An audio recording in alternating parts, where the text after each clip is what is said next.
संघर्ष fast news सदैव आपल्या सेवेत।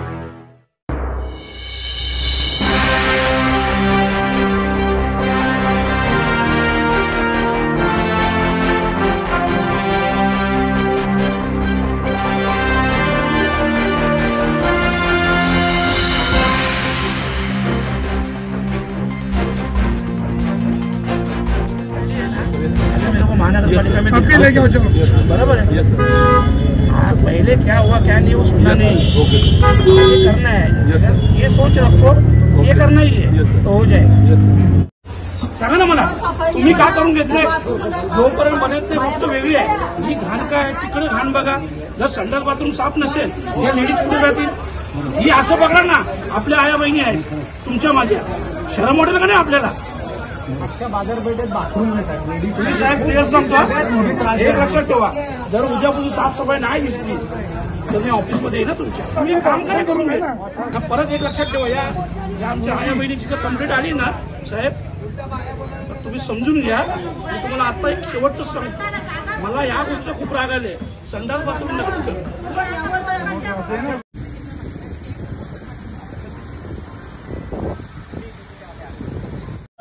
महानगरपालिका सुस्त नाही, मस्त आहे, कारण ऑलरेडी त्यांचं जे काही चालायचं ते सगळं चालू आहे। भिवंडी महानगरपालिका वर्षानुवर्ष आपण बघत आलोय, तर मी आज नाही बघत, वर्षानुवर्ष बघत आलोय, कारण या अधिकाऱ्यांना कोणी चाप लावला नाही।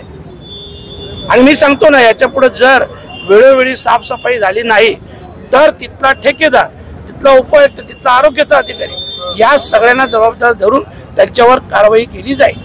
खरं म्हटलं तर या सगळ्या अधिकाऱ्यांनी एक चांगलं मोठं प्रपोजल बनवायला पाहिजे, ज्याच्यातून हा लाईफ टाईम विषय संपू शकतो।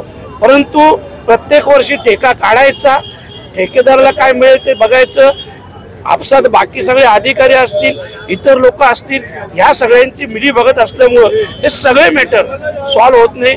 खरं म्हटलं तर हा मोठा विषय आहे, का हा एक प्रपोजल मोठा बनवून आणि हे आम्ही केंद्राकडून आणायचे का राज्याकडून पैसे आणायचे हे आम्ही बघू ना। आणि म्हणून मी महानगरपालिकेचे उपायुक्त असते सगळ्यांना सांगितलं तर तुम्ही फक्त प्रपोजल बनवा, महानगरपालिकेत पैसा नसेल ना, कुठून पैसा आणायचा, कसा आणायचा ते आम्ही बघू, परंतु एक प्रपोजल बनला पाहिजे। प्रत्येक वर्षी येऊन मी इथं पाहणी करणार नाही, माझं म्हणणं आज पाहणी केली, याच्यात सगळ्या अधिकाऱ्यांशी तुम्ही सोबत राहा, सगळ्या अधिकाऱ्यांशी चर्चा करून एक चांगलं प्रपोजल बनवू आणि ते प्रपोजल वरून पास करून ते काम साधारणतः पावसाळ्यानंतर कशा प्रकारे चालू होईल ही गोष्ट आपल्याला बघायची आहे आणि त्याच्यातून मार्ग काढायचा। लोकांचं लाखो रुपयाचं नुकसान होतं, या ठेकेदारांचं, महानगरपालिकेच्या अधिकाऱ्यांचं नुकसान होत नाही।